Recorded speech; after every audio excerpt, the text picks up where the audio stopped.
72 to 96 hours of torture. Who would sign up for such a thing? Good morning, All Souls Community Church. Pastor Will here.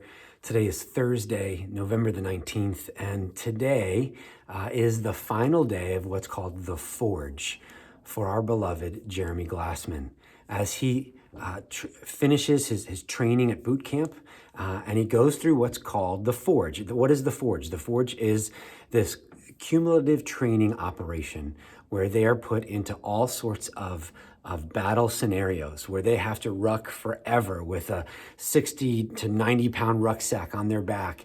And they've got to get there and they've got to go through all these different procedures in terms of training if someone's injured and how do you carry that person? What does that look like? And what if you're attacked over here, over there? There's all sorts of traps and attacks. And who on earth would ever sign up to do that when you know you're going to be guaranteed little food and little sleep and lots of stress?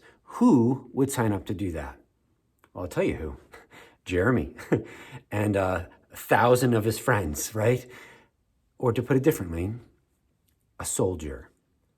A soldier is one who signs up to go through that kind of forging, that kind of fire. That's where that term comes from. You're forged in the fire. A soldier goes through that because a soldier wants to be prepared for war. Well, today, as it's the final day for Jeremy, I'm asking that you join me in praying for Jeremy and for the 1,200 other soldiers that are going through and hopefully finishing this Forge experience right now. But I also want to ask that you pray for yourself and for us as a church and for Christians around the world. Why? Because this is a season of forging. God tells us that all of life is a season of forging, but in times like this, we can feel the fire up, can't we? When it feels like there's all sorts of things that are attacks and battles and struggles that we would never have asked for. And we've talked long about these things, haven't we? When it comes to quarantine and COVID and the infection rates and the death rates and the stress and the politics and the race and everything in there, the loss of job, the loss of friends, it just feels like who would sign up for such a thing as this? And God says, first and foremost, here I am. God signed up for that in the person of Jesus, who willingly entered into all of that mess when he did not have to. And he said he did so for one reason: us. And as he did that for us, what he does now is he welcomes us into his boot camp, into his training, into his forging. And he says, what I'm going to do is I'm going to take all of those ingredients, like we talked about on Tuesday, right? Those ingredients that we would never ask for in the soup that we call life. And I'm going to use them to forge you into something like a soldier, someone who's ready for the battles, the attacks, the grueling march, the rucking through life, even and especially when it feels like we've got so much weight on our backs. I'm going to prepare you for just such situations. That's what life is, God tells us. This side of heaven. It's preparing for and then actually entering into seasons like the one that we're in. And so when you're a Christian, what you learn is incredible generosity, right? Because the God who gave himself to us and who fills us with his love and his support and his provision is the one who then says, now turn around and give it away. I've prepared you for it. Now go and live like that.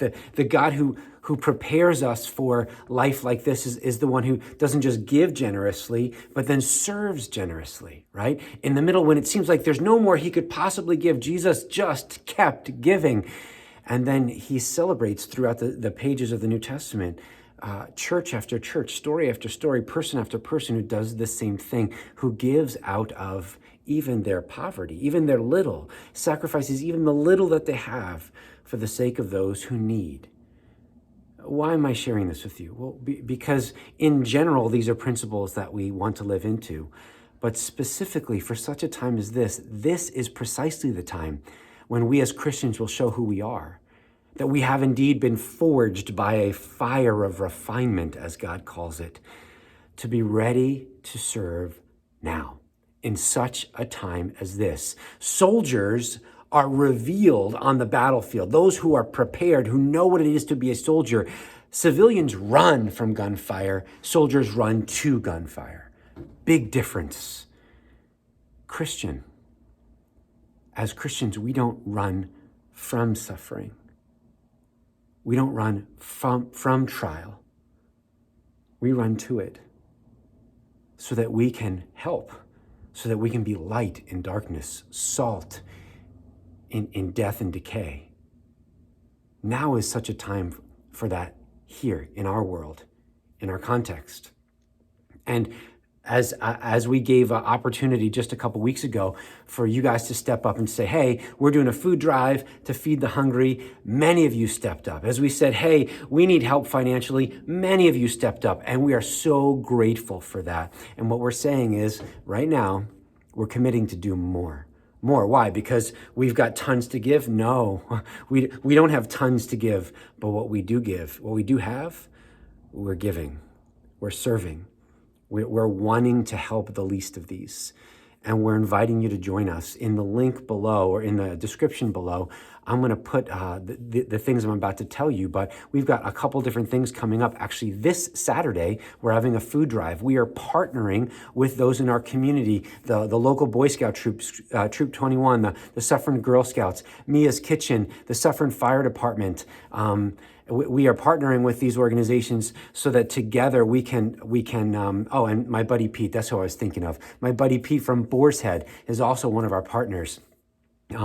We're coming together so that we can put together these Thanksgiving baskets for families in need. And so we have a food drive this Saturday at the church. All the details from 10 to 3. And what we're collecting there are cans of red beans, black beans, boxes of pasta, and bags of potatoes. And so those are things we're asking, hey, go to the store, grab them, come to the church and deliver them. If you don't live locally and you'd like to give, you can go on our website, allsoulscommunity.com, and give there. You'd want to give under our Mercy Fund. And so that's an option. The Saturday after Thanksgiving. So this is this Saturday, the Saturday before Thanksgiving.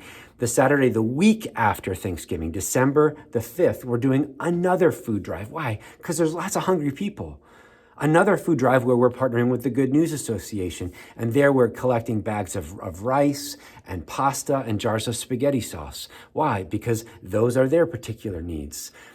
Even more, and very excitedly, I'm here to tell you that on December the 16th, again, this information will be sent out to you. And probably several days before that, we are going to be partnering with the Sloatsburg Food Pantry, hosting actually the food pantry for drive-by food pickups at All Souls Community Church for everyone who's pre-registered, for those in need. We're talking hundreds and hundreds and hundreds of families that come through the Sloatsburg Food Pantry that we are now partnering directly with. We're very excited for the doors that God is opening up, very excited to be hands and feet that help feed the hungry, take care of the least of these, because in all those ways, Jesus says, you're caring for him. In all those ways, we're walking after them. Walking after him. In all those ways, we're showing the world who we are. Soldiers, quote unquote, for the King.